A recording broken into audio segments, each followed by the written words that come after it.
Welcome to Learning to Look. This is our last episode for the summer. We're going to continue our talk on women in the arts.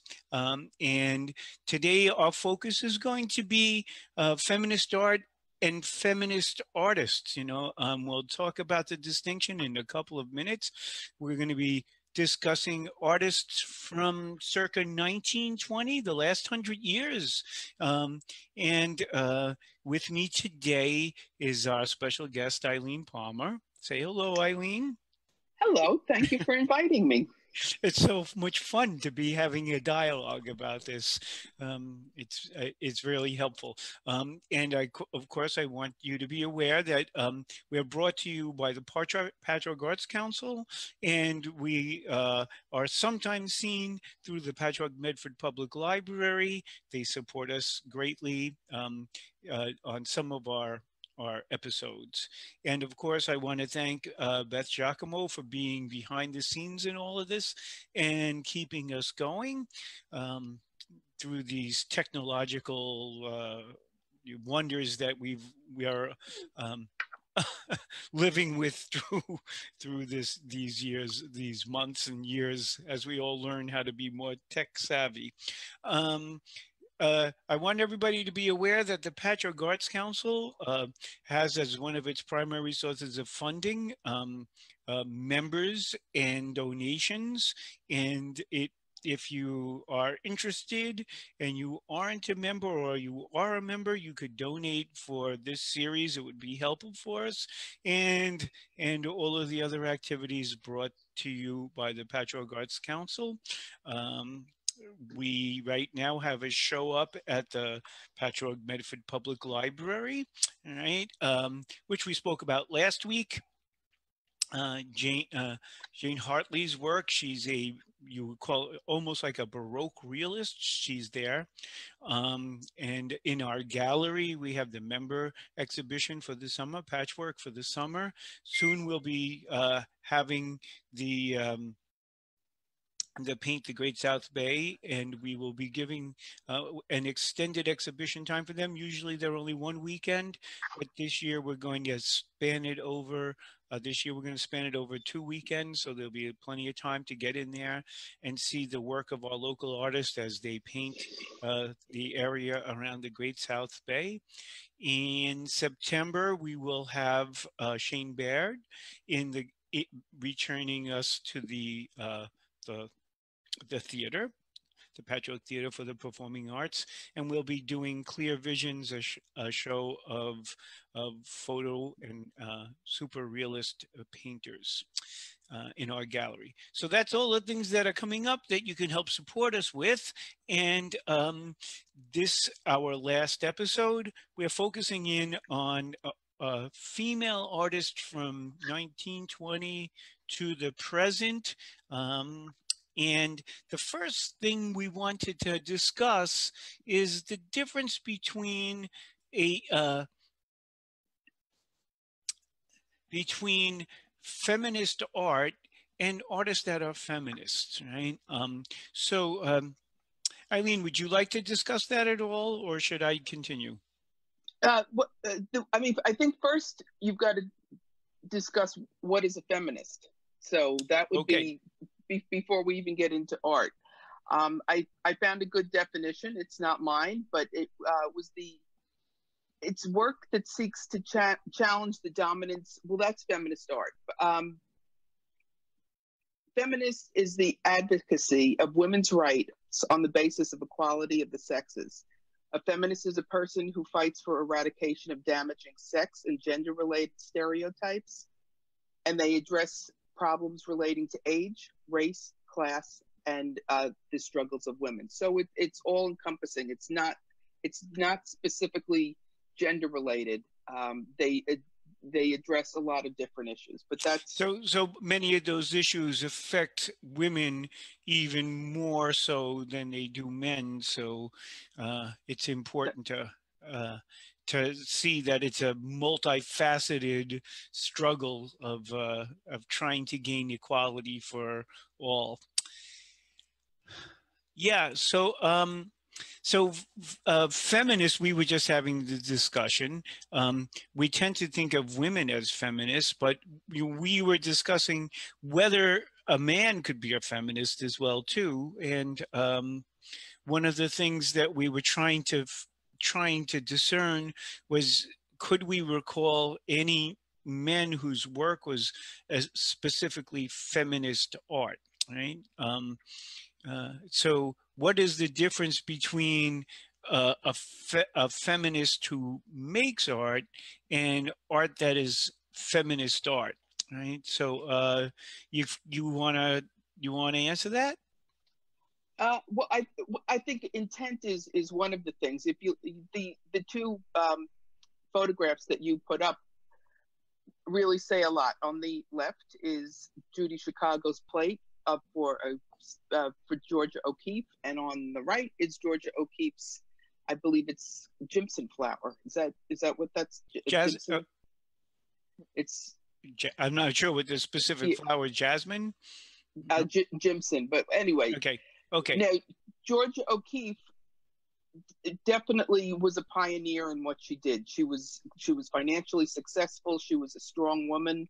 But if you ask Georgia if she was a feminist, I think you might not get yes as an answer.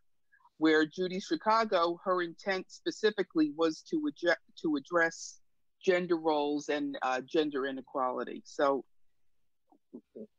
both are strong female artists. One does feminist art, and the other one is a female artist. That's right. So George O'Keeffe's work would not be considered in any way necessarily associated with there wasn't a feminist movement. There was a suffragette movement at that time, which is very similar, but her work is outside of the political discussions of the day or the cultural or sociological discussions of the day. And if you had to call her any one particular type of artist, she would be a formalist. She was interested in the development of color and shape in abstracting elements of nature, right? So hardly would you consider that something that would have been specific to women's issues, right? Anyway, so Georgia O'Keeffe is an artist whose work begins in the early part of the 20th century, and we wanted to look at just a couple of artists who go back pretty much to the early part of the century. Hannah Hoch is a German artist, and she was associated with the Dada movement, which is post-World War I. Right. And so that would actually, there'd be some work before 1920, but in Germany, there was specifically during World War I a gag order against any artist who would make anything that was negative towards the government. And a lot of artists were feeling negative towards the government, so they had a hard time producing work. And she was one of them. So as soon as the war had passed, uh, she, as well as a number of other Dadaists, started making art that was highly critical of the German government. But after a few years of ranting about the government, she came to start to address issues of women and feminine identity, as we can see in Marlene. Another artist around the same time is Romaine Brooks. Now, few people really know her, and I knew very little about her until I started looking into this. And so she was an American who spent a lot of time in Europe, as most avant-garde artists did at that time. And she made work that was, she was influenced by John Singer Sargent, and so you can see the limited color scheme in her work. But obviously, the subject that she was working towards was the identities of women, and she herself was homosexual and presented herself in a, you know, almost a masculine way sometimes. So we I see think it's that. kind of, Go ahead. I just think it's kind of amazing that in 1914, 1920, somebody is presenting themselves, especially in the self-portrait on the right, as a as a gender bender, basically. You know, it's here she is dressed in men's clothing, and she looks beautiful and confident, and you think of the time period, it was like that was pretty amazing that she went forward and did that at that Right, time. right. You know, even earlier, if you look back towards the previous century, there was Rosa Bonhauer, who, not having any questions about sexual preference or anything, did dress as a man because she had to go into places that required only male presence to make, you know, like the horse market image that we look at the last year. So, you know, um, the Or that's part what of genteel biographers said, that that's why she did it. But that's, I think that's okay, you could. yeah, okay, fine, fine. Okay, so anyway, who else do we have around this time?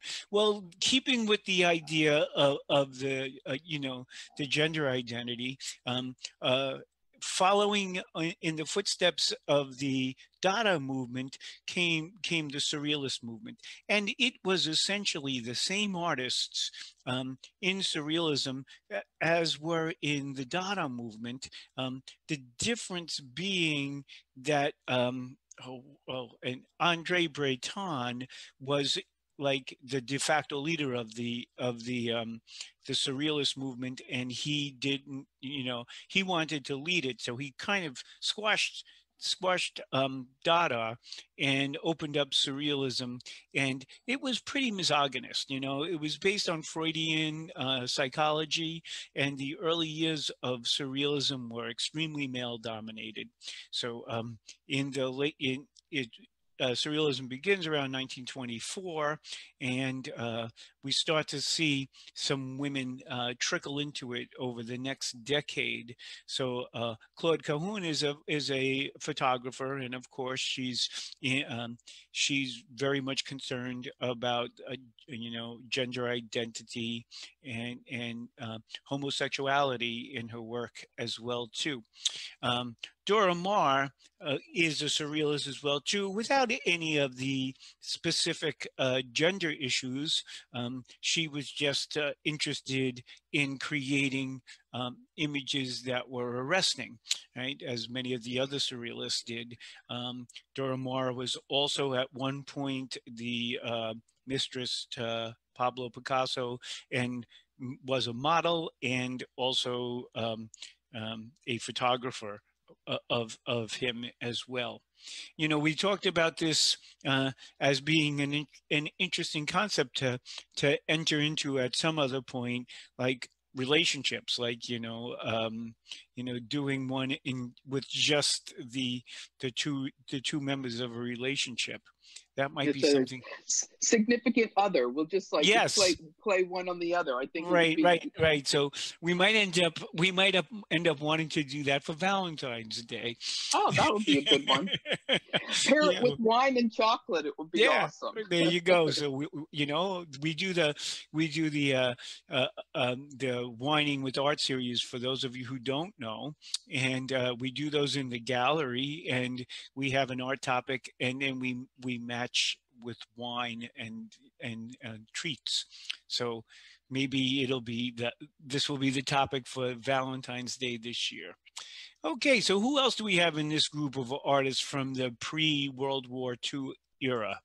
Well, of course, there's the famous Merit Oppenheim, and she had a long career, as many of these artists did. You'd be surprised. I'm looking at these artists who were born around 1920, and they're living close to 100 years. There's Yeah. many long-lived artists in this group, right? So Merit Oppenheim was famous for the fur-lined cup, but as her career progressed, she too became associated with, you know, ideas of gender and femininity. Um, okay. Um, uh, some other women in the Surrealist movement, Dorothea Tanning and Leonora Carrington. Again, I often wonder because the images uh, of like self-portraits are so much more readily available for women when you start searching for images, and I'm wondering if that's like a bias that is like, you know, kind of universal in the world we live in, you know, whether it has to do with the women being more um, directed towards uh, personal analysis. I'm not really sure, but doing this topic, I found lots of self portraits. You know, so Tanning's pretty. Her portrait is pretty seductive, and you know, I'd imagine pretty symbolic with the seaweed and the griffin and all the doors, and I wonder what she had on her mind when she was doing it. Actually, I heard a funny, an interesting tidbit about this. Peggy Guggenheim had Max Ernst as one of her clients. What I think was her husband. What am yes. and sent him out to see Dorothea Tanning's artwork. She showed him this painting that she did, swept him off his feet. He left Guggenheim and then married Tanning. Yeah, so that's the So, male libido in so action. who knows what's going on with this? I don't know. Yeah, yeah, and Leonora Carrington, interesting artist in that she had like a Celtic ancestry, and she kind of allowed that to seep out in her work. And if you notice, Dorothea Tanning lived to be 102 and Leonora Carrington to 90, 94, right? So being a female surrealist is a healthy thing for longevity. Okay, having said that, our next artist did not have that long a life, Right. and she had a lot of physical struggles in a short life, right? Frida Kahlo, and I know Eileen is very fond of Frida's work and her career, so I'm turning over to you first.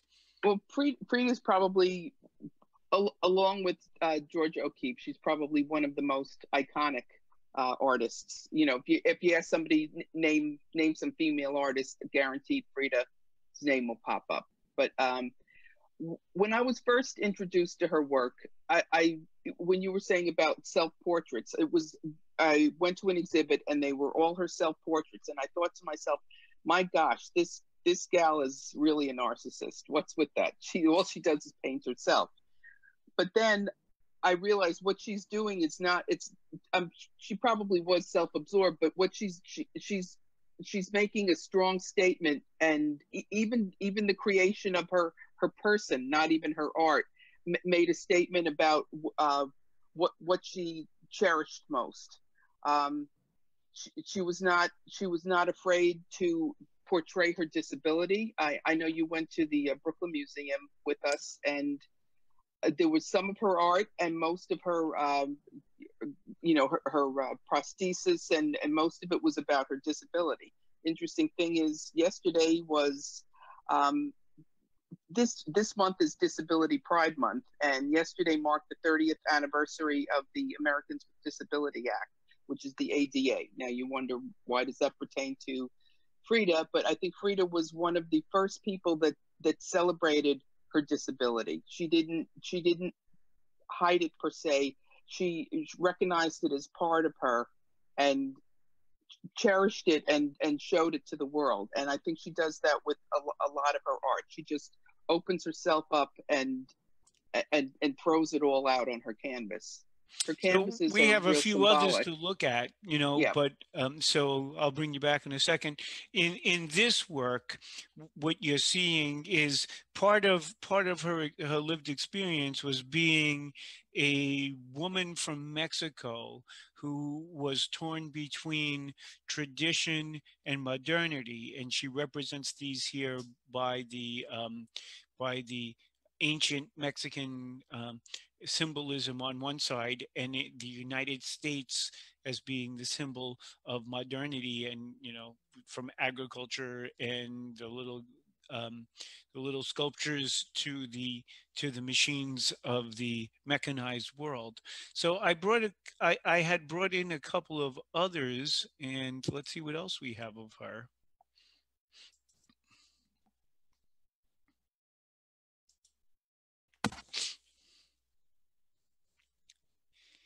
So about the disabilities, she pretty much lived in pain most of her life after her accident. So I think both of these works attest to the idea of pain as being an element.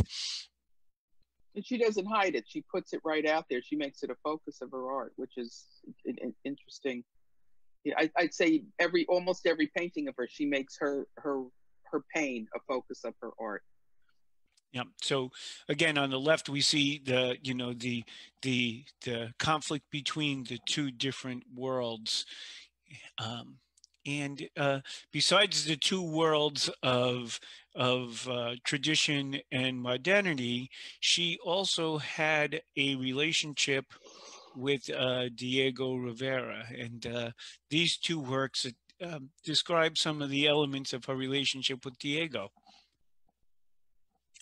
Yeah, interesting. The painting on the left here again, she's presented as gender bending, which is she did not hide her her proclivities to be fluid, which was in 1940 was pretty brave of her.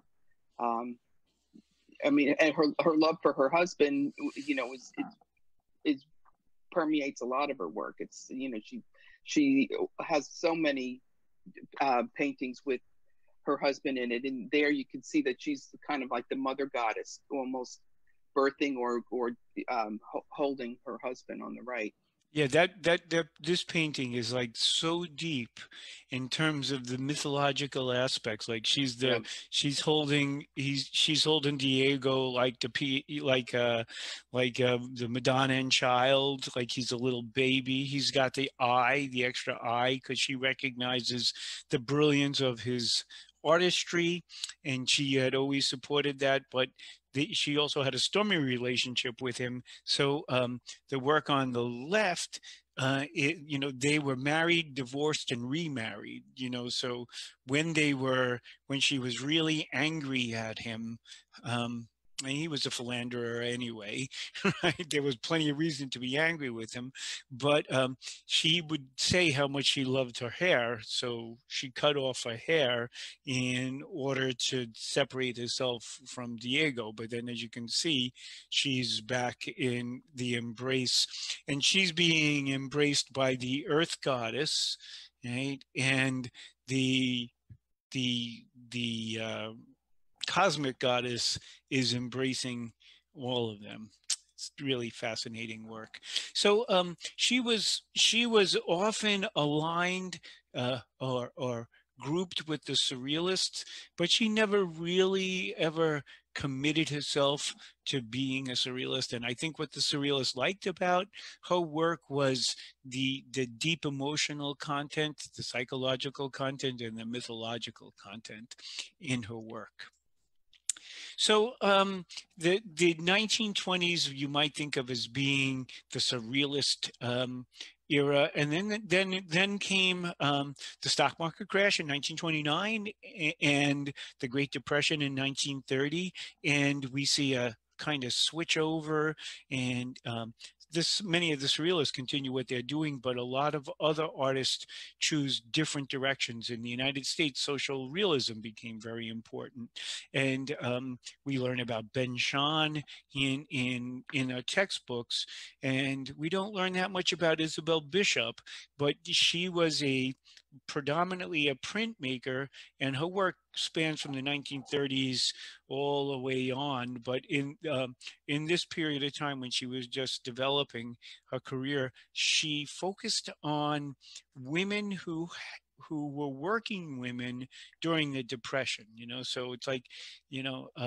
these women had jobs and had lives and were in, had some level of independence during the Depression. So it's a view into the world that we don't ever normally associate with the 1930s. Another artist who came of age in the 1930s was Elizabeth Catlett. Now, Elizabeth Catlett is of Native and African American descent. So, one of the themes that we're going to see throughout this discussion is talking about not only women but women of specific ethnicity as well. So, Elizabeth Catlett. Um, uh, Based a lot of her work on her African American experience. And she also addressed a lot of social injustice concerns. She was Okay. really a proponent for African American women and women that were suffering in the world. And her stuff's just so strong.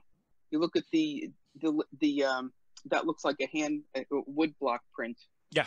On the right, and it's just, I mean, the medium is a difficult medium. It's a strong medium, and the image is, it's so respectful and strong, and her mother and child wood carvings are just beautiful. Yeah, so I kind of wanted to put the two because one of them was from the real, the more realist period, and then the later one, she became more abstract. You know, a woman who started working in this era, who is, very few people really know the story of Grandma Moses, but she was a woman who self-taught herself art roughly at 80, and then she lived to be 100, right? So all of the work that she made was in this folk artist tradition beginning circa 1940. And in those years, a couple of important photographers were working and working through the Works Project Administration and the Farm Security Administration. Dorothea Lange, whose most famous images are of the migrant mother from 1936, and some of the other images that she captured of people living mostly in the rural eras during the Great Depression. I mean, she really brought the work. Her photographs really brought what was going on to people that were insulated from that, and it was pretty earth-shaking for a lot of people to see these images. One thing that I always thought was interesting: the migrant mother is such a iconic photo, and that's what she calls it, is the migrant mother, and she never really gave the migrant mother a name. So I just want everybody to know that what the migrant mother's name is. Her name is Frances Owens Thompson. So she has a name as well. So thank you. Thank you. And this is not the image that most people would recognize, because she took many more images. Close up. Yeah, right. She took many images of what did we say her name was? Frances Owens Thompson. Frances. Okay. Oh, I admit all. I'm sorry. We have people waiting to come in. Okay. And another photographer at the same time was Margaret Bork White. And you can see the spirit to which some of these women were taking their photographs when you see her on top of the Art Deco building. I don't have any. I didn't get the name of this one. I'm sorry, but it shows you the spirit that she took in getting to make her works. And on the right, the steel support struts shows something different in terms of the level of abstraction you see in this work, right? And the serendipity nature of the image on the bottom, the world's highest standard of living. There's no way like the American way in 1937. These are people who are um, uh, recovering from a flood in Louisiana, and Louisville, I'm sorry, and they're online for some support for this. And the irony is that everybody on this line, the people who were most affected by this flood, were the African American population, and they're here to get some food support, and they're online in front of "There's no way like the American way, the great standard of living," and you see the white people inside their car. So there was a serendipity about this image that she created. So she, like many of the other artists, looked at many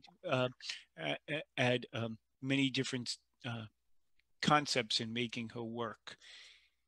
An artist who was virtually totally abstract is Imogene Cunningham, and you can even see how to spell her name there, right? Yeah. But she worked almost purely in an abstract vein. So here is a person who you would say is a feminist, like the other artists, for pushing for women to be in places that that were predominantly male, and but her subjects were purely formal, and she was certainly interested in the abstraction, which of course is like, our famous friend Georgia O'Keeffe, and the way she worked on abstracting the form of a flower, the Jack in the Pulpits in these works from 1930. And she, one of the things about her life was she had come to New York in the 19 teens, and became Alfred Stieglitz's partner. They were married. He was some 20 years older than her, and he kind of liked to stay in New York. So early on, they would vacation in Lake George, but after a while, she got this roving spirit that was part of her individuality, and she started going to the Southwest, where she lived in Taos half the year, and then went back to uh, Alfred Stieglitz in New York City for the other half of the year, until he passed away. And then she moved out to Taos for the remainder of her life. Again, she lived to be 99.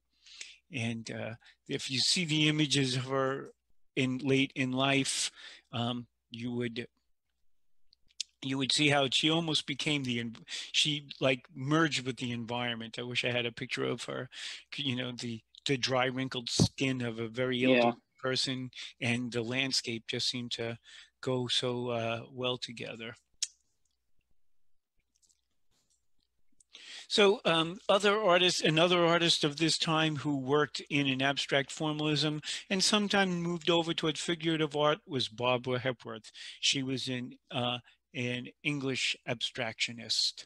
And last pre-war artist is Irene Rice Piero, who really enters into the age of the post-war, which we'll be moving towards.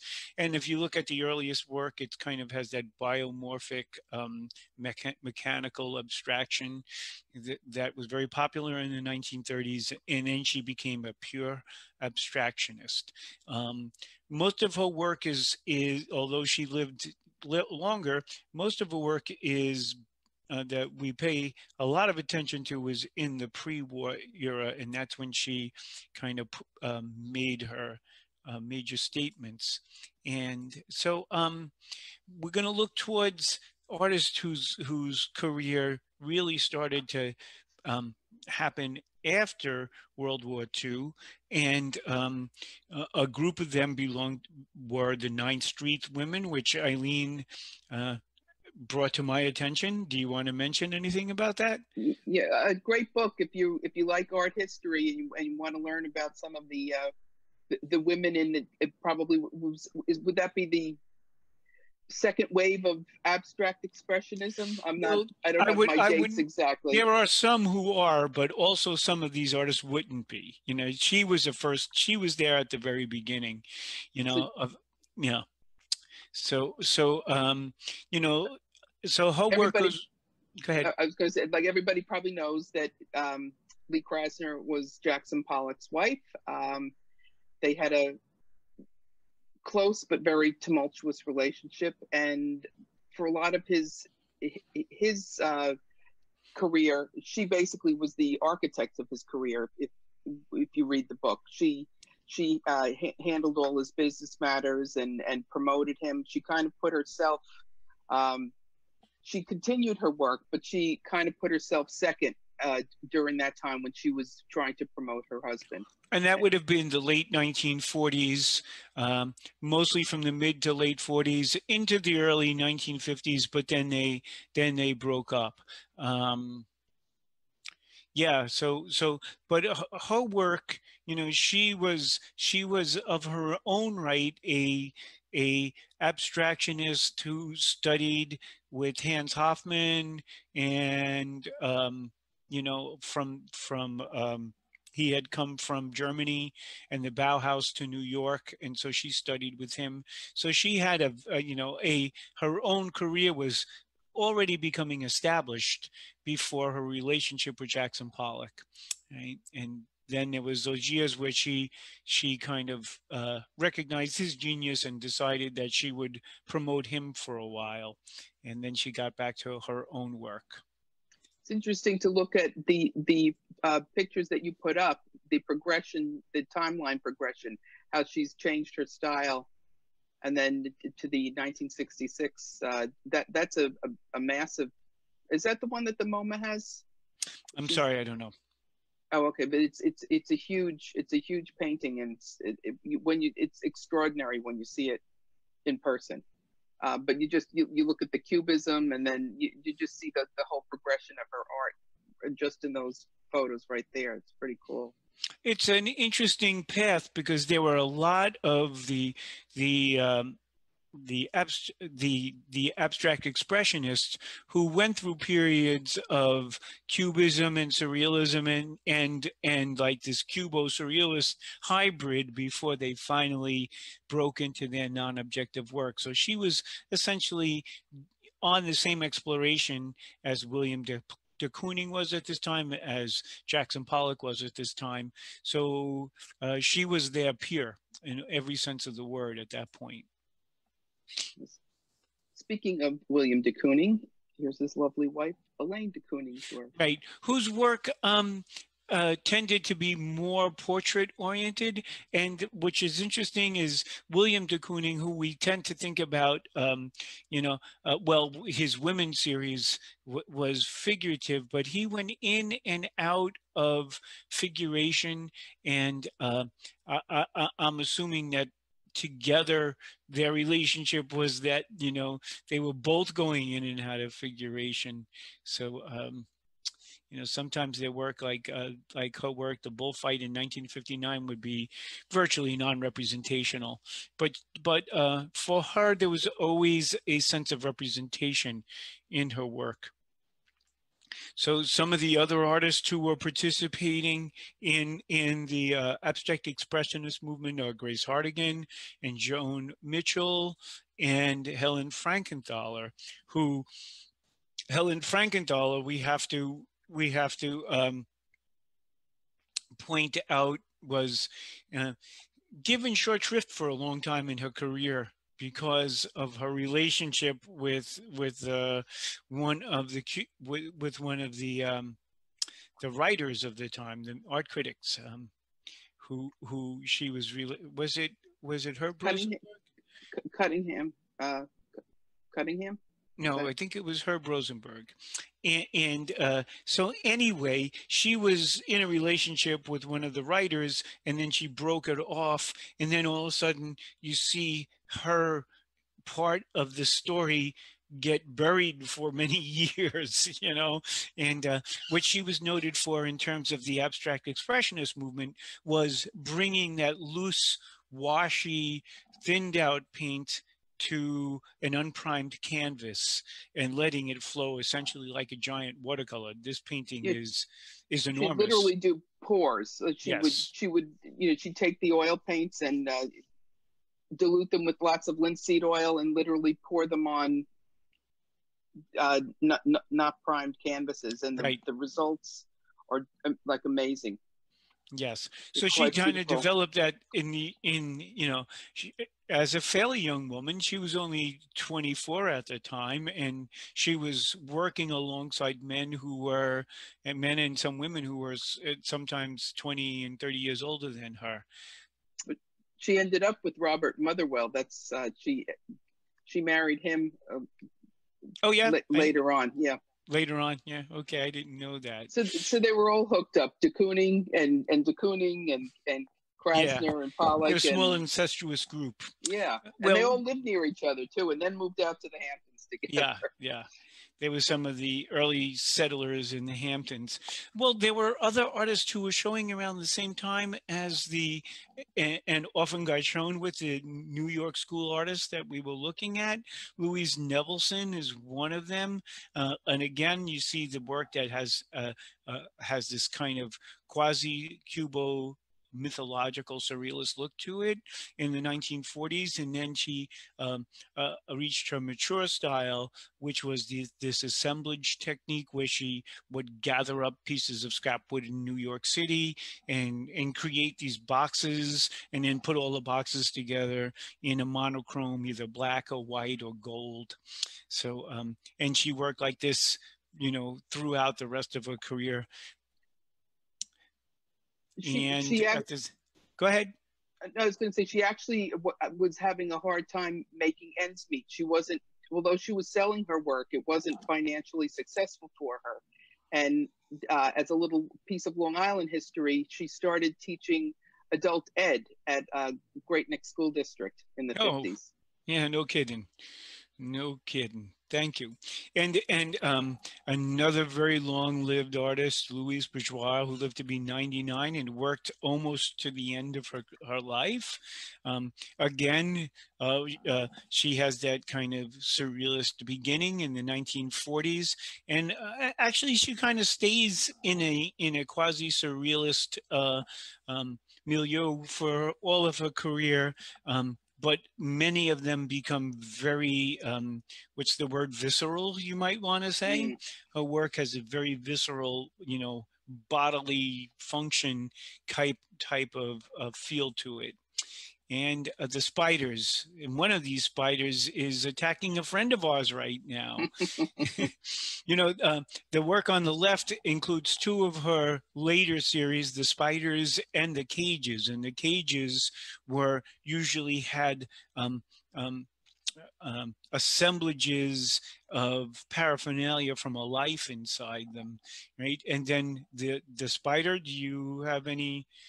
Well, most people think spiders are scary, and actually that's not how Louise Bourgeois approached it. She felt they were very maternal. Actually, she called them maman. She was French, and maman means mother, or somebody that speaks French can correct me, but so they're really mother figures, and they're protective figures. So probably the things that the objects that are in the case are things that are special to her that she wanted protected. So it's not that things not attacking it, it's protecting it. Right.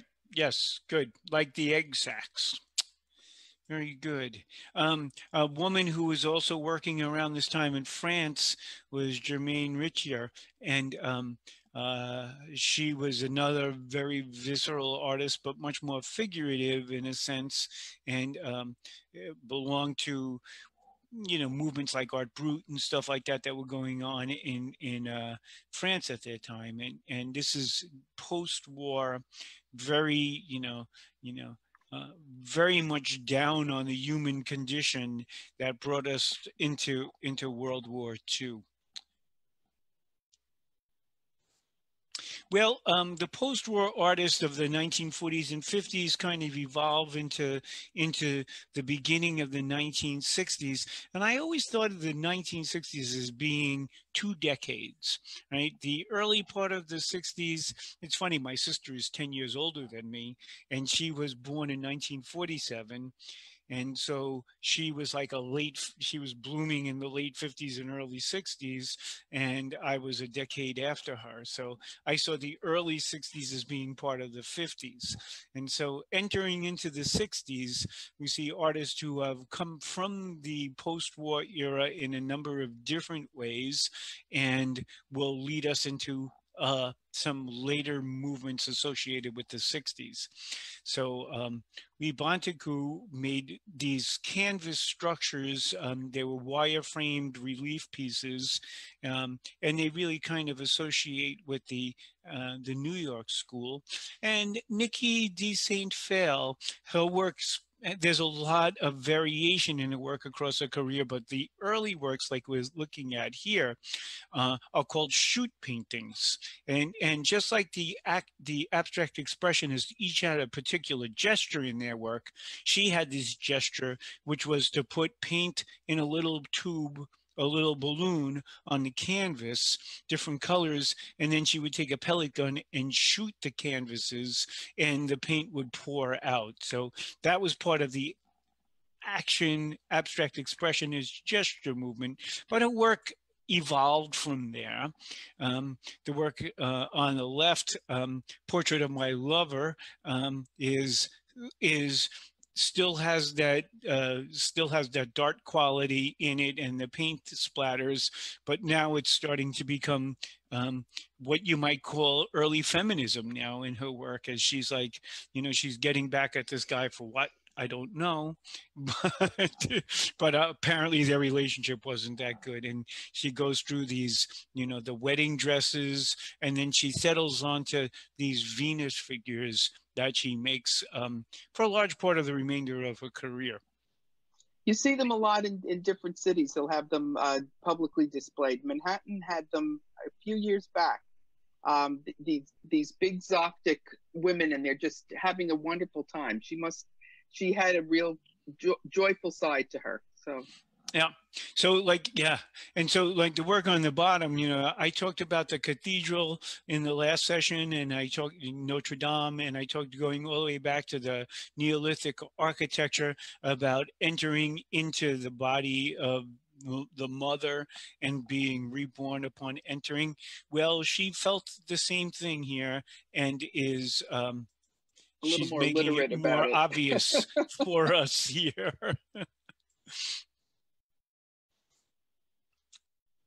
So I know here's another one of your favorites. Yayoi Kusama is one of my favorites. It's like got her little. She's my little totem. She hangs out with me all the time.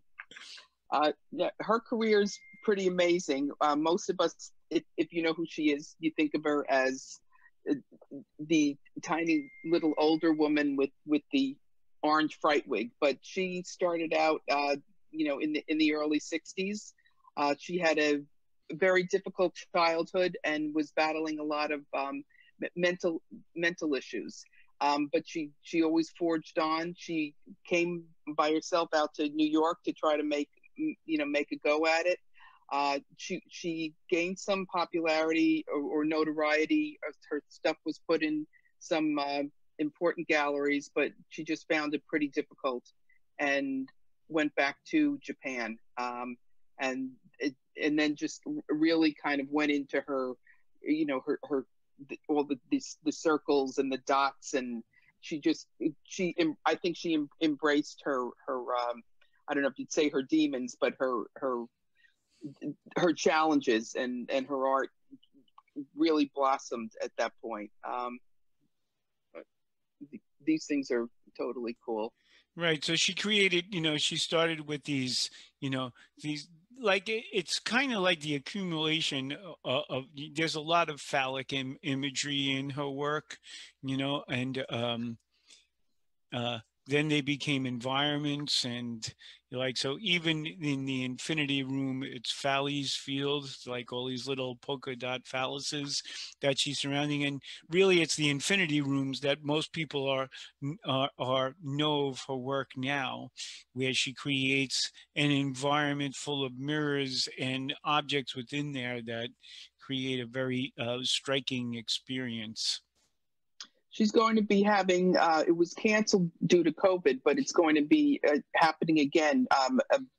The New York Botanical Gardens in the Bronx is having a big Kusama exhibit. So perhaps PAC will again organize a of course. Yay! Yay. We're all looking forward to it. So if you're interested, it's going to be awesome. Yes, it certainly will be. We'll keep you posted on it. So her polka dots, guys, her polka dots were a way for her to keep her sanity, and also all of her intense patterns that you see in her paintings were also part of that. And the phalluses were a big part of her dealing with her fear of sexuality. Yeah, she had some father issues. Her dad had was abused. Yeah, well, more fidelity problems, okay. and they scarred her as a young girl. So that's, I guess, and because of her mental challenges, that it really kind of took over the way she sees the world. Okay. Well, I noticed that our pace is not very promising for finishing in an hour. So anyway, another artist of Oriental descent is Yoko Ono. And, you know, most people really associate Yoko Ono, like the thing in her life that they associate her most with is she broke up the Beatles, you know, and that's such a sad, you know, epitaph for a person who had such a creative career and was so brave in her work, right? So one of the she was a performance artist going back into the late 1950s. And one of her most important early pieces was the cut piece. Would you like to talk about it a bit? I've seen it. I think it was at the MoMA when I saw it. If you ever get an opportunity, it's probably about half an hour long. So it takes a while to watch it. It starts out with she's sitting there clothed, and she invites the audience to come up and snip at her outfit. And the first 20 minutes, people are very hesitant. They give a clip here, a clip there. And then all of a sudden, just the energy in the room takes over. And actually, there's a lot of men really started, you almost saw aggression coming out. And she just tries to stay there as placid as possible. And you're just watching this interaction. It was incredibly moving. Yeah, so I mean, she offers herself up as incredibly vulnerable in this experience, and it it really is a piece, describing the condition of womanhood, as you said, around men who would like disrobe them and and objectify them, So that was that. This is like early on, when we're starting to become aware of feminism as a movement in the 1960s. It's not quite there yet. It'll take a few more years to really be acknowledged, but there were more and more artists who were working like that. Not all of her work was feminist, though, at this point, And another one of her famous pieces is the ceiling painting from 1966, which at this point she was friendly with John Lennon, and there are images of him climbing the ladder to look up at the ceiling to see the painting that you could only see, which is the word yes painted on the ceiling. So anyway, going to try to move a little faster here. Another artist who worked with the famous husband around this time was Jean Claude, whose husband was Christo. In the 1950s and early 60s, he made pieces where he had wrapped objects, and then as his work got bigger, just like Lee Krasner, he could not handle doing these things without the support. And in the end, Jean Claude became the co-creator of all of these works as they got bigger, and they tended to be, Christo would make drawings and sell them, and Jean-Claude would do introductions and bureaucratic work, and like some of these projects took years of working bureaucratically to get them across, and a lot of that effort was Jean-Claude's. So they acknowledged each other as co-partners in all of their works.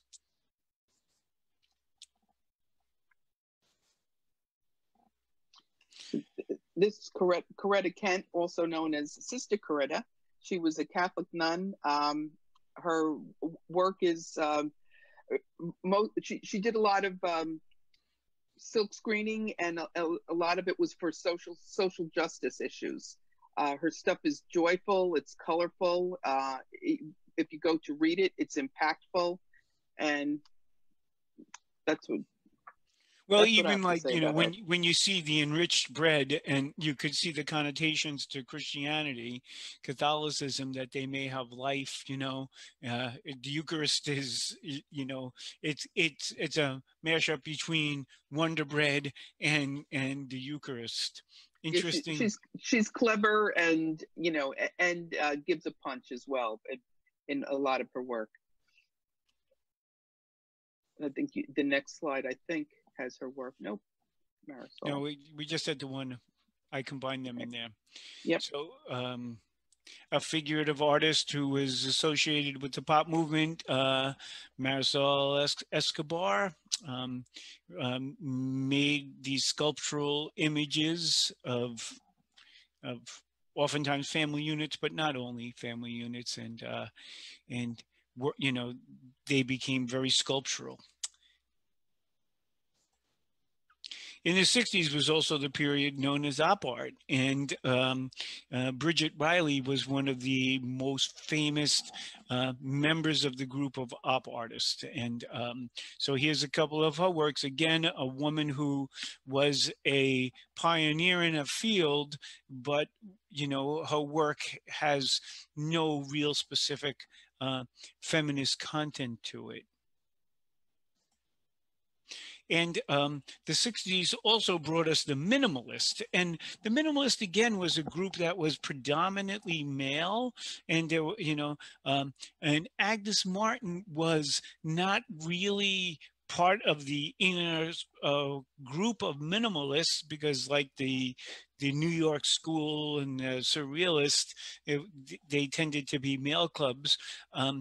But she worked in a minimal vein and took her works down to these barest of grid-like structures in the 1960s, in the period that other minimalists were doing similar work.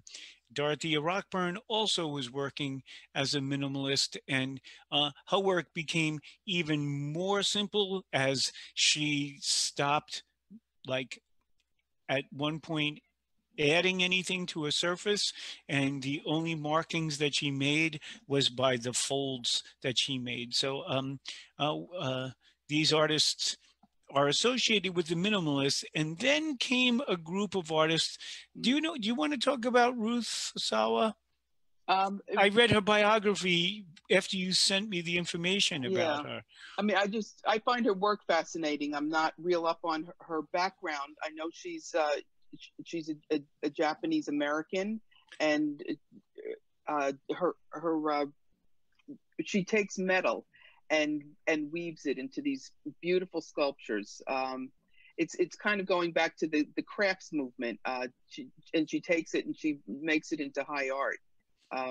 Yep. So what I read about her was that she was, you know, a Japanese American. Her family was in internment camps during the war, right? And she, while in the internment camp, taught herself to be a painter, an artist, and was able to get herself a scholarship to Black Mountain College, right? And at Black Mountain College, all of, Merce Cunningham was there.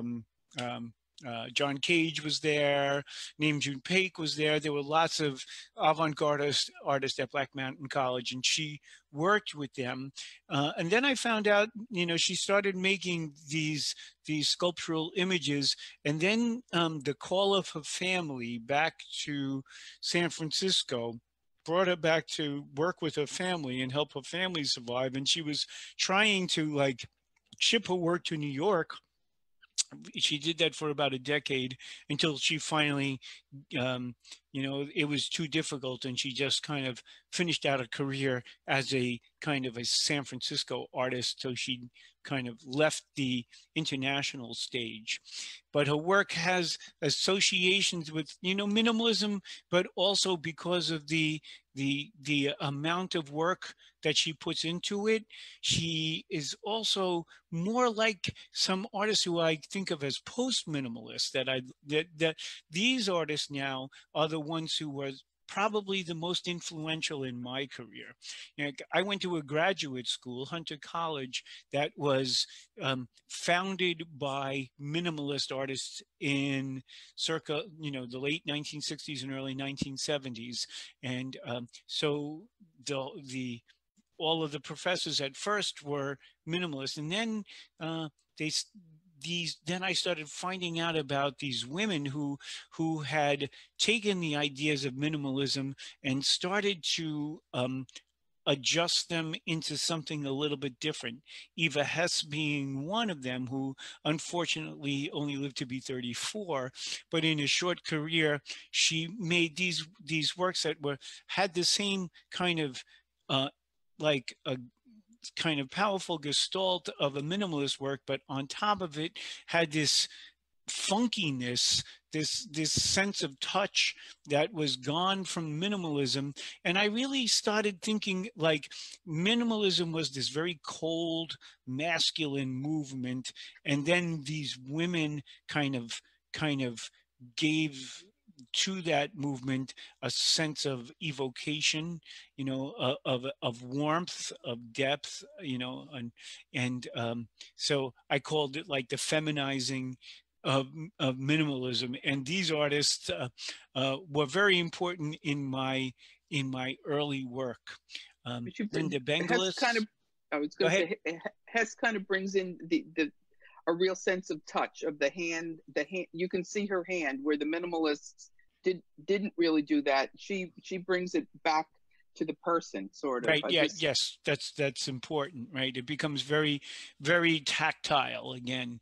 So Embryo by Linda Benglis is one of her early pieces, and it's obsessive. What she did was to take liquid wax of different colors and just brush it up and brush it down, and it cooled down, and then she grabbed some more and she brushed it up and she brushed it down, and it just built out. There's a 2x4 or a 1x4 beneath this that is totally encrusted with this wax, and the process of making it becomes, as you know, as the minimalists devoided their work of process, right?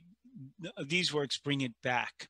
And Carl Andre piece, Carl Andre was one of the minimalists whose work was very simple, and, you know, might be just a slab of wood or a piece or a sheet of metal. And so she was responding to Carl Andre's work with these pieces. And Jackie Windsor brings in this idea, like in the two upper pieces, this binding, like you get this physicality of the process of wrapping that become very important in the work. And she's working with these geometric forms that were very important to the minimalists, but she was taking them and giving them so much more energy than like the minimalists in their idea of Platonic, you know, universality would have had. In the lower piece, she did a series of cubes that experienced different processes, and this one was burnt, others were exploded and reconstructed, you know. So these artists were. Go ahead. The materials also are interesting. She's bringing it back, kind of back to the earth. It's made of wood, it's made of rope, it's made of twine. You know, instead of more high materials. She's like using really Right. earthy. Well, I'm glad you bring up that earthiness because we're going to get back to that in just a moment. I hope you folks can stay along with us for a while. Um, we tried to be, we tried to cut it down. Magdalena Abakanowicz is is a Polish artist who began working in weaving in the craft field and started taking those craft weavings and turning them into sculptures, as the Abakan series we can see. And then she started working with cast burlap, and the backs became like probably her signature work. You can see some other series in them, behind them. So the backs were cast off of humans, but they don't have, if, as you can see in these, they don't have any, and the front portion of the body is missing, their heads are missing. They're simply backs, and they're very coarse. Right? And it turns out that she grew up in Poland during World War II and lived in a town that had a concentration camp. And she was very much aware of what was going on in her neighborhood, and then that kind of haunted her for later in her life when she made these pieces. But you had brought up earth before, and at the same time as the minimalists and the post-minimalists were working, we started to see earth artists, and we tend to think of the spiral jetty, and we don't think of the fact we're not many of us are aware that there were women who were earth artists as well too. So Nancy Holt is one of them. She her early piece was the sun tunnels that she made. She also took time off. Her husband was Robert Smithson, and she took time off to finish some of his work when he died tragically in an airplane crash. And Mary Miss, with an extra R in her name, I'm sorry, we want to marry Miss. The piece above was at Nassau Museum, and she did a whole series of installations in Rosslyn in 1978 with these pieces that are constructed right into the earth. Alice Aycock was a professor of mine, and her work went from these kind of underground tunnel systems to becoming these machine-like pieces, and her work moved from this earthy constructed materials to this much more bright and mechanistic type of work. And then towards the bottom, the movement took over. And now we're reaching a period of artists whose work is specifically feminist. Nancy Spiro did a series of pieces that ended up being large scrolls, right? And you can see that the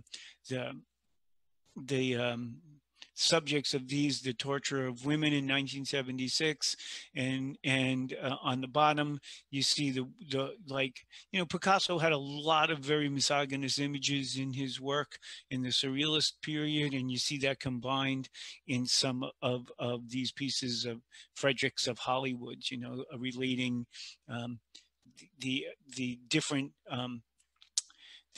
ways that women were looked at. Eileen? So Woman House, this was a work among other people. The most famous people that worked on it were Judy Chicago and Miriam Shapiro. They took I think what was it, an old something in Hollywood. I forget exactly what it was, but they built this.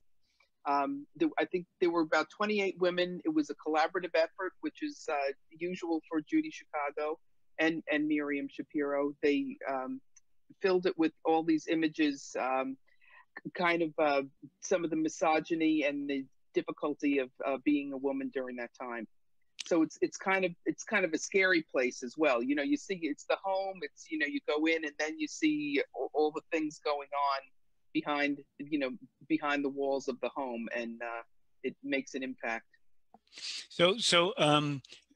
Miriam Shapiro and Judy Chicago, who kind of founded this program, as the first feminist art program. So here's in 1972, it's like the first time that we're seeing like the active use of the term feminist art to describe the work that is made. And I have other work by the two of them, but I just wanted to show some of the other women in the collective and what they contributed to it. Miriam Shapiro would go on to found a movement that was called Pattern and Decoration, right? And the idea here was, again, that women's crafts were usually seen as being less than high art, right? And so she worked specifically with forms of art that were considered craft-like, tapestries, fans, and things like that, and turned them into paintings. But the subject came from these crafted objects. So that was the pattern and decoration movement. She actually, instead of collage, she called it femage. She coined the term femage. Okay, and then some of the early work of Judy Chicago, just to see how she evolved, and then of course the most famous work, which we talked about last week. So I didn't want to spend too much time on Judy Chicago this time, but just to review, the dinner party was a collaborative piece that she had a collective. Do you know how many women, men and women, worked in the collective, right? I think there was like 130, but maybe a couple less than that. Yeah, so there's all of these 39 women, famous women in history, each have a table setting, and they have a plate and a tablecloth designed specifically for them. We had seen Georgia O'Keeffe's. Her plate and... Yeah. So another artist who, you know, followed, or actually this predated the dinner party, right? But that, you know, is the same kind of topic. In this case, it was living artist, and Mary Beth Edelson created a homage to living artists of the day in 1972. And so she also brought the women to the table, like Chicago did after her. Right. Okay, very good. So like, yes, so now, you know, the women have taken over the Last Supper. Another Last Supper, which features a woman, is Yo Mama's Last Supper by Renee Cox. And this is a later work, and she's a photographer, and she places herself at the center of the table and is surrounded by, in this case, men, but you know, she put herself as the figure of Christ. She positioned herself in a number of different religious works, and then later other types of cultures, iconic works. But you know, what she was trying to do in this work is bring up the fact that, like, you know, for one, you know, she was raised in a Catholic background, so she was very much closely associated with this religion, and felt that it was just important to have the feminine in it as this group of men. So Renee Cox, she's a later artist, but she I wanted to put her in after the Last Supper so we can get that segue, but really some of the earlier artists who address the idea of African-American issues in work go back more, you know, 20 or 30 years before her. And we have Betty Sarr, who's who was an assemblage artist, right? And one of her most famous pieces was The Liberation of Aunt Jemima from 1972, right? And in this work, she presents Aunt Jemima in a number of ways. Keep in mind that Aunt Jemima is a cultural icon that was co-opted by a corporation that was, you know, owned by white people who used the image of of Aunt Jemima to sell products, right? So, you know, it's almost like, you know, taking this iconic image and enslaving it, right, is what's happening here. And Aunt Jemima is seen as being, you know, in this, in the mythology or the legend of Aunt Jemima, however you want to say it, she is a slave who works and cares for the family members of a white family, as you can see in the other image, the smaller image within this. So there's multiple depictions of who Aunt Jemima is here, and, you know, and the cultural layering that goes on is really important to understand. And like, she's like, well, I mean, you know, we're enslaving these people, but we're also entrusting them with our children. So it's like this really, really strange relationship that was being depicted and questioned. And of course, we still need to question it more until we kind of figure out the heritage of our country. So Betty Sayre was one of the first artists, and she's kind of working out of a pop idea in the 1960s when she starts making these collages, right? And another artist, Faith Ringgold, just a couple years younger than her, also addressed the idea of Aunt Jemima with her Who's Afraid of Aunt Jemima. Now, did you want to say something, Eileen? I hear you. I was going to say, she's her story quilts are probably one of her more famous mediums. They're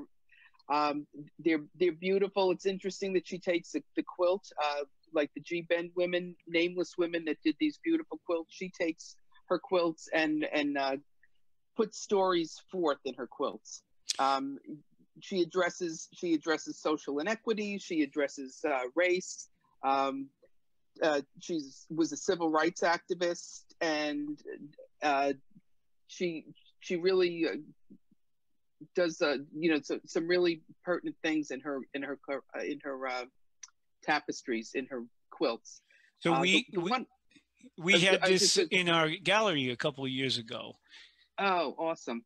Yeah. The Tar Beach, you can see the book beneath. I actually had this, I had gotten this book from one of the children's book clubs when they were in school, and, you know, and we would read Tar Beach. I would read Tar Beach to my children, and it tells the story of living on the rooftop, you know, living in a building, and the Tar Beach is the roof where they would go on summer nights and spend the evening.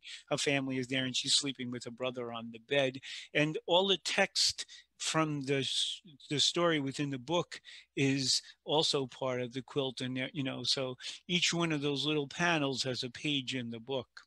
And Who's Afraid of Aunt Jemima, right? Each one of those is, each person that's there has a story about their relationship to Aunt Jemima in this quilt.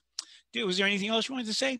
I was going to say, also, if you get a chance, 125th Street subway station has a beautiful mosaic that Faith Ringgold designed, and it's called Our Heroes or something like that. It's all these African American heroes flying through the sky. I actually think the Tar Beach little girl is in it, as well as there's cultural figures, there's musicians. It's pretty cool. I took one quote that Faith Ringgold said. She said, "I became a feminist because I wanted to help my daughters, other women, and myself aspire to something more than a place behind a good man." So they were words directly from Faith. Bravo, bravo. Did she show up for the? No, she didn't come. She had been in Patchogue a year or so earlier at St. Joseph's College. Well, we're taking a big segue here, and we're going to be looking at performance art. And, you know, in this particular case, you know, Carolee Schneemann, like in her early performance pieces like Meat Joy, she's like exploring the concept of ecstasy. But by the time we get to Interior Scroll in 1975, she's definitely involved in a feminist pursuit with this piece. And the interior scroll is a performance piece where she stands nude in front of an audience and recounts a story in which a male film producer or something is explaining to her how she needs to behave more like men if she wants to be successful, right? So that whole story of that encounter is on this scroll. And to make the point of the fact that she is a woman and not going to be more like a man, she removes this scroll from the vagina, her vagina during this performance, and reads it, right? So it's a kind of a graphic idea. Very visceral. To say the least. Yeah, I was wondering whether I should put that in here, Yeah. but I felt like we're adults. Okay, another artist around the same time, Hannah Wilke, who to address the idea of femininity and in the images above the SOS scarification object series, what she did was she would take these little handmade sculptures that were mostly clitoris, and she would cover her body with them, and then she would photograph herself as if she was a fashion model, you know. So it's like, well, you know, the obviously, you know, it's like, what are we, you know, what are we most interested in women, you know, is what she was trying to say at that point. Later on in her life, towards the she created this series, and you know, it took her to the end of her life, and she photographed herself going through late stages of cancer, you know, breast surgery, and you know, very powerful images. So yes, so so Anna Mendieta uh, was a performance artist as well too. Again, she used her body, but her use of her body was uh, a little bit different. She wanted her to be able to blend in to nature. Her idea was that women were uh, more attuned to nature than men, and she based this on the fact that they had cycles that were based on the moon, right? And so the menstrual cycle became very important to her, and so she made these different works where she blended into the environment. In the Tree of Life series, the Silhouette series, she would lay down and be buried into the earth and then remove herself and fill it with different materials. In the red, in this case, in the volcanoes, she built it up around her and then removed herself and then filled it with flammable materials and associated like a woman's vagina with a volcano, like creative forces. She was born in, I was going to say, she was born in Cuba, and yeah. she had to leave Cuba because of the Castro regime coming in. And she said that it really affected her, kind of being ripped from her homeland. And like in all of these, you see she's trying to root herself back again. So I think it's a theme that kind of goes throughout her work. It's a feminist theme and also an exiles theme. Somebody that just feels like they were torn away from their mother or their mother country, and she has a need to root herself. You kind of see that in all these works. Good, thank you for that perspective. I didn't have that one. Okay. So not all performance artists were specifically addressing feminine issues, and Marina Abramovic was one was a little bit more universal, but you know, some of the ideas could be a little bit associated with femininity as well. And one of the things that really her work addresses is stamina, right? To say the least. She would put her body through some very rigorous experiences, right?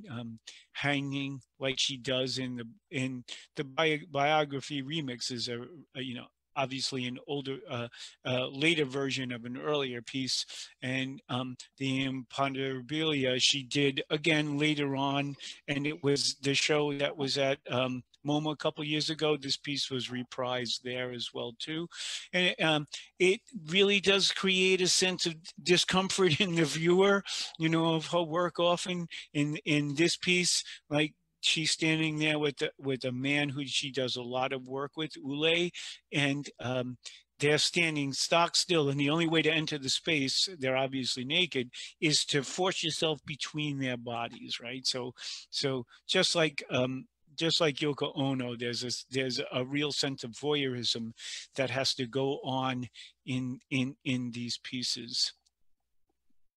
It's interesting. You look at the two photographs. The guy was facing Marina, and the woman is facing Uli. I don't know why that just struck me interesting as they were squeezing through. They're looking, yeah, well, they're looking in opposite directions that their body is facing. Yeah. Interesting. I don't know if I would have done it. I'm not. I'd be like, all right, we'll find another entrance to that room. Okay. Well, sorry about going backwards there. I wanted to bring us a little bit closer to the present, and now we're reaching into the 1980s. A woman who was very important in the postmodern movement, she was associated with deconstructionism, is Zaha Hadid. And she was the first woman to receive a very important architectural award called the Pritzker Prize, right? And in 1980s, early 1980s, she started her own architectural firm, you know, again, without, you know, needing a male partner to do this type of stuff. And her work is very innovative. So the earlier work, the Vitra Fire Station, you know, it often takes a long time to realize work as an architect. And the later work, and a lot of her later work, has this very fluid, organic feeling to it. So if you're on the hot, sorry, if you're on the High Line, she has a building that was in the midst of completion when she passed away. If you walk down the High Line, and if you're going downtown, you look to the right, and there's this really cool, sensuous looking building. Yes, and it's around 20. It's like 24th Street, I think, or 22nd. Mm-hmm. So got to take another walk on the High Line when we can get back to New York. Okay, another woman who was trained as an architect is Maya Lin, right? And most of us are familiar with Maya Lin as the creator of the Vietnam Veterans Memorial. Her story is very, you know, is a tale of feminism as well too, because she was a student, and in a field that was predominantly masculine, architecture, and created this design for the Vietnam Memorial. And out of the thousands of entries, it was chosen. And of course, the fact that she was Chinese, of Chinese heritage, made people immediately dislike the fact that she got to do this, you know, design this memorial. And then the design being in the earth was another big problem with this work. And Eileen is wearing a mask. We're getting close. We're getting close. Okay, so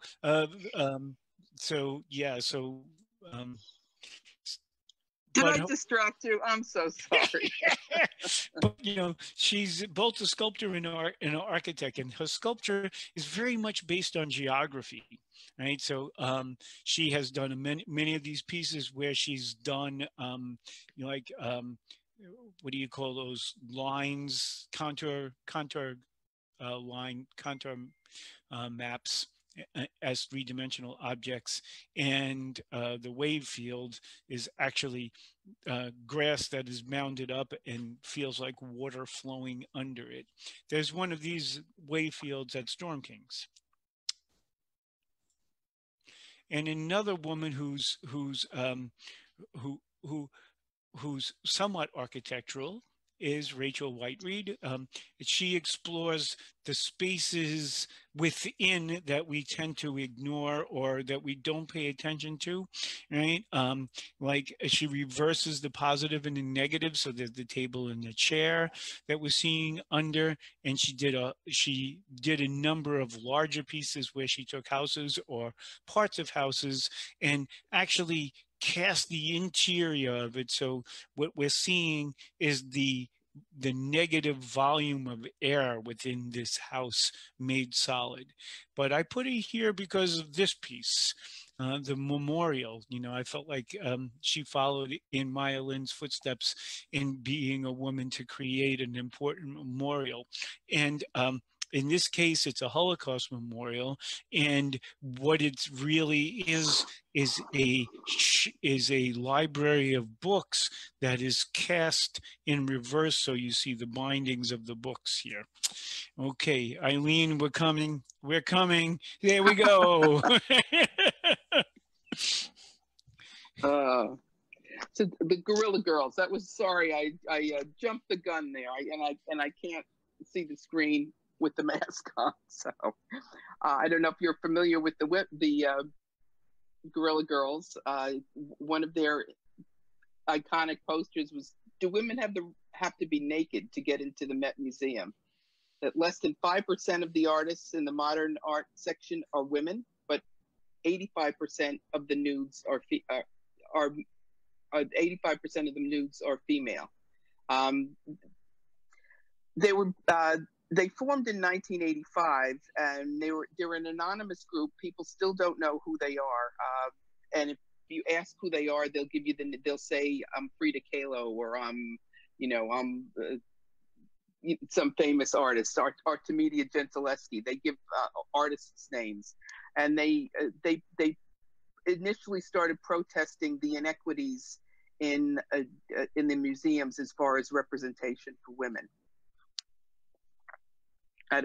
Is there anything in particular you want to say about them? Well, actually, I want to say that I feel like we're doing better than we did in 1985, you know, Right. and part of like this for me is uncovering all these women who were working around the same time as old men, and really trying to give ourselves a more balanced picture of what was going on. Now, historically, there's a period of time when there are few women working, but by the time you get to like where we began to today in the 1920s and 30s maybe, and definitely as we move to the post-war era, there are more and more women who are actively working as artists. And you know, I'm not sure what they mean by modern art, what period they're talking about, but I'm happy to note that many of my most important artists from the modern era were women. So we're getting a better story than we did in 1985 now. Yeah. Of course, So it I still guess needs work. we can call you a feminist artist. You are both a feminist and an artist. I kind of felt that way. Yes. Yes. So Janine Antony is a more contemporary female artist, and her piece Noah from 1993. You know, and you can tell how old I'm getting because I remember when these pieces were contemporary. She took there's a slab, a cube of lard and a cube of chocolate, and they are disfigured by the act of gnawing, right? using her teeth to scrape away the material from the block. The material from the lard and the material from the chocolate that she did scrape away would then use to create this. In the middle piece, you can see a whole display and a close-up of part of it, like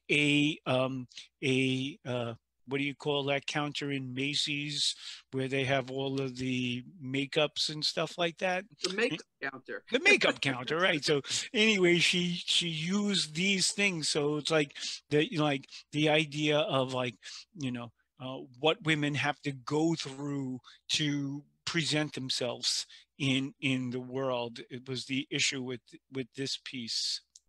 And let's see. We have another one, Lick and Lather, which has a very similar idea. She licked the chocolate, into the form that it's in. It was she kind of disfigured it by licking. And the other was soap. So she created, she kind of rubbed the soap until the figure was disfigured. Inhabit is a performance piece, right, in which she turns herself into a dollhouse. Right? And there's all these little all this little stuff around inside there. So we're looking at artists from the 1980s, and they belong to a movement called that becomes appropriation or conceptual art. Some of them are appropriation. Barbara Kruger took the look of like contemporary advertisements and turned them into these pithy statements that became reflections upon our being in the world, right? And a lot of times, like in Your Body is a Battleground, it's specifically about women. Interesting, her works is as relevant now as it was 25, 30 years ago.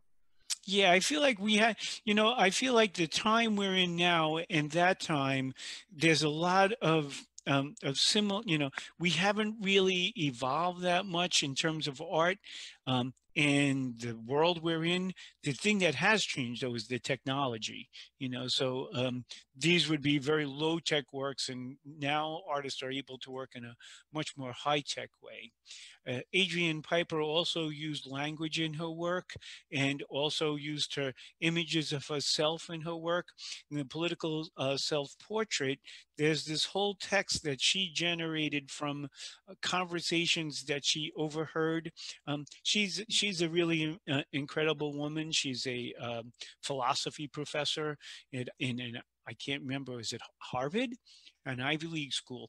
And she is African American, very light skinned, and oftentimes would find herself in situations where she was the only African American person, and people would let down their guard, not knowing there was an African American person present. And the text has things that were said, in conversations that she heard in those places. And so you can see pale face on the bottom. Okay. Another artist who put herself into her work without there being, I doubt, in Cindy Sherman's work, you could make any strong political statements about her work, but she came to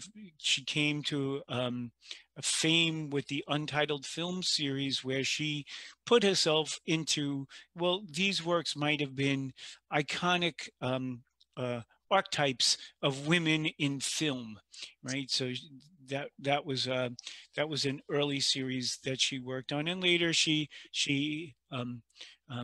made them less women specific. Another appropriation artist is Sherry Levine, and the work that she first became known for was like the works like After Walker Evans, where she actually just photographed a photograph and presented that. And this is a very conceptual thing to do. And there was a lot of flack against these kind of pieces. People couldn't really understand what she was doing. You could go back to Kafka and Borges and find writers who were writing similar ideas. But as time went on, the process of her making her work became a little less transparent. After Mondrian, almost looks like she did a photograph of Mondrian, but she didn't. What she did was it was an earlier work of his, and what she did was get, you know, essentially pixelated into just these 12 color squares, and enlarge those pixels. And then of course Duchamp's urinal is cast in bronze.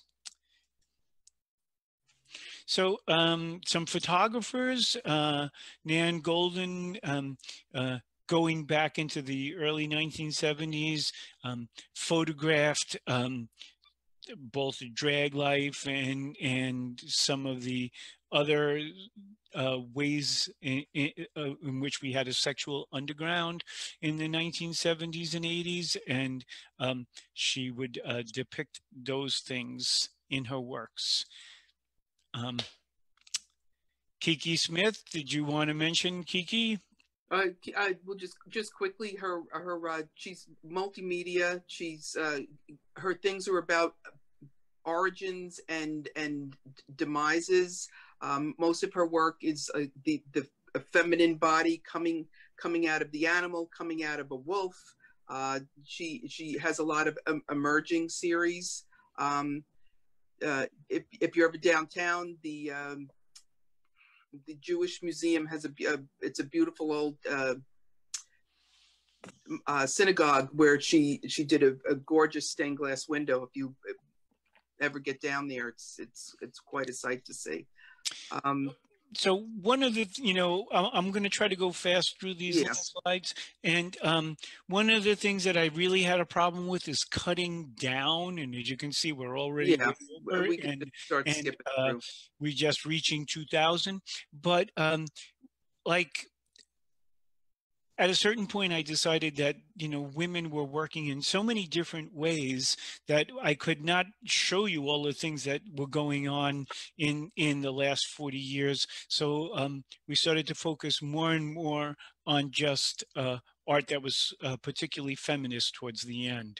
So from this point on, you won't see any artists who do formal work and it'll all be specific. That doesn't mean that there are like Tara Donovan is one of my favorite artists, and she's purely formal, right? And yeah, I couldn't fit her in here because we are obviously well over. So we have some. Oh, there we go, Lorna Simpson. Go ahead. Go ahead. I was just Lorna Simpson is a African American artist. She does a lot of collage work. A lot of her collage work is about the female African American body. A lot of it has to do with hair, all the issues with African American hair. Just she makes a lot of powerful statements by just using those images. Anything you want to say? Or no, you know, I think we'll just try to be we'll just brief with all of these. Jenny Seville's work is pretty epic. If you've ever seen her work, you see these images, but the actual work is monumental. It's huge, and you see these, you know, these Zoptic women with these brush strokes of pink and white, and she makes the woman unapologetic, and you know, in all her, you know, in all her corporalness. She doesn't make excuses for it. She actually makes these gals like monuments to strength. Okay. We're going fast now. Okay, this is Liza Liu. She's a bead artist. If anybody went to the biennial at the Whitney, her work was towards the end. It's this big room. It's a kitchen, and it's all made out of tiny beads. She's kind of memorializing women, and she said she's memorializing the unsung woman. You go through it, and you'll see a bowl of Captain Crunch, and actually the little cereals are all beaded. In the oven, there's a cherry pie. If you look inside the oven, you'll see these kind of sexist pictures of women. And she was making a point that, you know, that women historically have been relegated to the kitchen and objectified. So it's just a big feminist statement that's pretty magical to look at. If you don't, even if. Okay.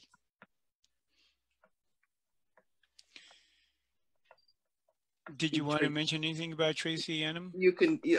I mean, her bed. I've seen that, and it's, you know, pretty remarkable. But you could talk about Tracy's No, I bed. can't, because okay. So we'll go to the next slide. Okay. Well, we are really well over, so we're going to go kind of fast. Yeah, we'll just go. We can both talk about Carol Walker, though. Okay, Carol Walker is most of her work is feminist, but mostly it's you could start. I'm losing my word. You're not used to going as fast as I am. Yeah. So a lot of Carol Walker's work, especially earlier on, was based on images of the South before the Civil War, the antebellum South, and the relationships that were formed between slave owners and slaves, and the way she worked was with paper cutouts, that she would cut out these black shapes and the silhouettes would just be put on the wall. So a lot of times you would look at them and think first that they were cute, and then as you looked deeper into them, you would start to see that the images were really very painful in there. So that's the main body of her work. A few years back, she made this piece as a sculpture, and there's somebody in front of it in here. So this was called Subtlety, and it was done in Williamsburg at the Domino Sugar Factory. She made this epic sphinx dressed like a mammy. The sugar factory, with the whole symbolism of sugar and the slave trade, and it was incredibly powerful. She also, I don't know if you see on the small bottom one, she made these little sugar babies. Remember the candies called sugar babies? They were life-size statues of these little children holding baskets, all made out of sugar. She was really interesting to work with, and her ideas are pretty incredible. It was a very powerful installation. A lot of people came through. So right. So if you're not familiar, this was like a warehouse that held sugar going back a very long time, right? So it was a very old building, and I think it became defunct in the 80s, but before it was around, you know, forever, when they would ship the certain sugar products in from Barbados and places in the Caribbean, and they would process the sugar there, and then they would ship it out. And of course, sugar is an important commodity involved in the plantations that employed slaves, especially in the Caribbean. Right? Okay. So Sharon Neshat is a photographer and a videographer, and she explores the role of women in Islamic culture, right? So there's a lot of these images of the shrouded woman and the text on her face. And in this case, the rifle is in front of her as a symbol of oppression. The rapture is a still from a video that was at the Biennial many years ago, and there was both a segment that was related to men who had this, like, were in prayer service, and these women who were kind of like spread out, and the video took about 10 minutes to go through the whole thing, and it was the interrelation or lack of relation between the men and the women. a younger woman from Pakistan. Shirin is from Iran. Shazia Sikander is from Pakistan, and she works with the the idea of the miniature, which was a popular form of Islamic art. At one point in Islamic culture, there was a prohibition against making figures because you were presuming to be creating something that challenged the work of Allah. And so they didn't have any figurative images for years and years in Islamic work. It was all decorative. But at one point, they got around that prohibition by making miniatures and saying, well, yeah, Allah made people big, but we're just making little people. You know, artists find ways to do things. So the miniature became a style of work in Islamic culture, and Shazia addresses the issues of her culture with the miniature technique.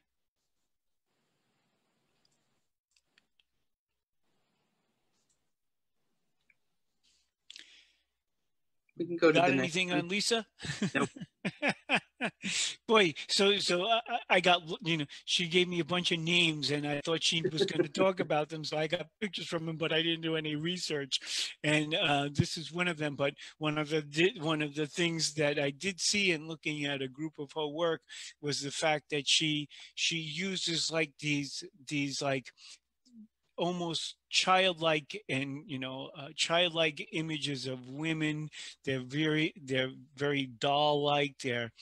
And she eroticizes them, right? So she's bringing to questions the way our erotization of young women. Okay. We can go to the next one.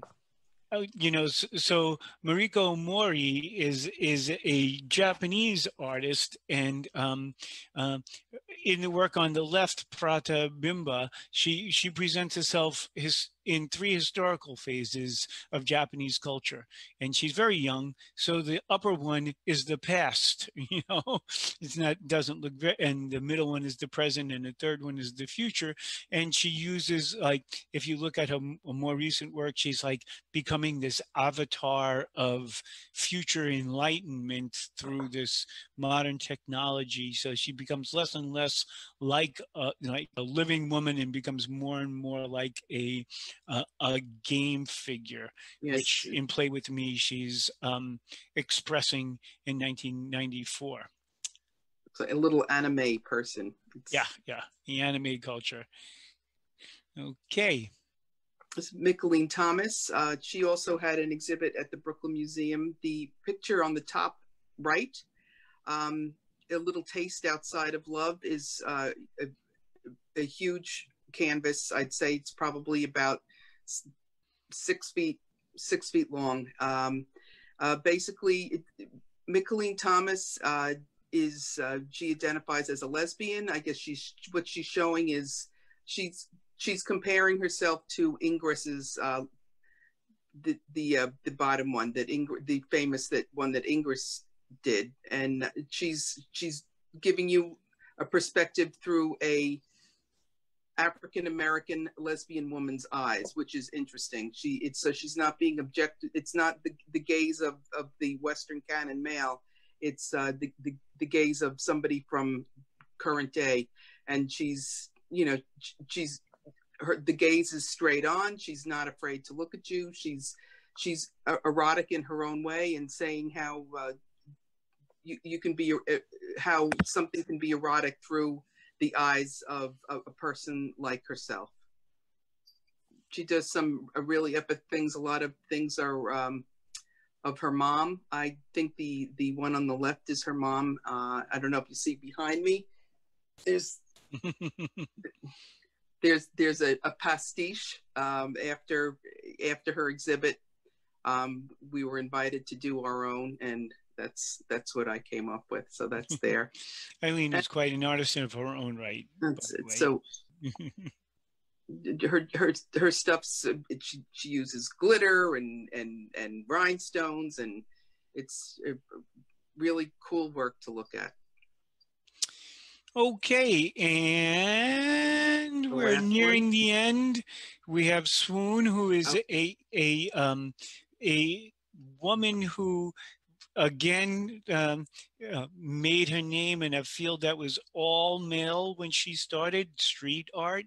She was the first woman to gain some space in the world of street art. She's had her own she's had some really cool real estate in museums recently. I know she had a whole floor in the Brooklyn Museum. She's been all over the world now with her art. So it's neat to see a street artist. First of all, street artists historically, as far as the history from street art goes, were male. So she kind of broke into a male dominated genre, and she makes these. They're beautiful cutouts. They're like these lacy cutouts, and she does these huge installations where these things are hanging from the wall and all over the place. There's something else to see. And she's an awful nice person too. So we were going to close with Wengechi Mutu, right? Yeah, she's a Kenyan American artist. I think she's working out of Brooklyn now. She had a major exhibit in the Brooklyn Museum as well.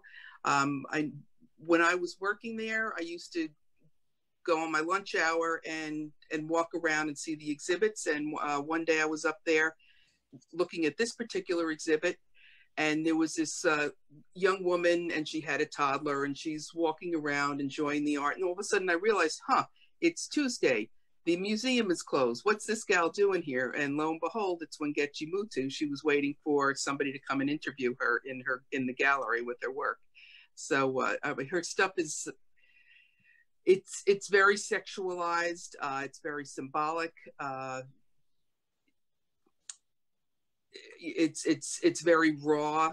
She does a lot of collage work and uses mylar, so the layers are all built up. Her work is very powerful, and it makes a very powerful feminist statement if you see all the images together. So we wondered where women were in the museum, and Wengechi has placed some women around the bastion of art in New York City in a new project that the Med had started last year, right? Which I guess they've always done the roof. Every year they give a different artist the roof, but now they're using their facade for right. I was going to say the Guerrilla Girls kind of said, can you get into the Met and not be naked? Well, these statues are right out front in the niches of the Met, and basically stand as a greeting to everybody that comes in. So she certainly made her way without having them to be naked. And she's got prime real estate at the Met now too. That's right? For sure. Okay, so anyway, the one thing I found in doing this, and here we are 50 minutes over already, is that there were so many artists that I had to not include in this presentation because I was afraid of going over, and we still went way over, so there's plenty of artists still out there, women artists that we would like to talk about at some other time. But for now, I want to thank everybody for joining us. I want to thank Eileen for doing this with me 2 weeks. This was quite an epic project. Our 2 hours ended up being 3.5. Yay! And history is watching. and I want to thank Beth for staying in the background and keeping us flowing through all of this. The Patchogue Arts Council for hosting us on their site. And I want to thank any of you who managed to survive for this lengthy presentation and are still with us. And of course, everybody who has come and gone in the past. So we're going to sign off now. Thank you, Eileen. Thanks, John. Bye. Thanks so much. Thank you, Eileen.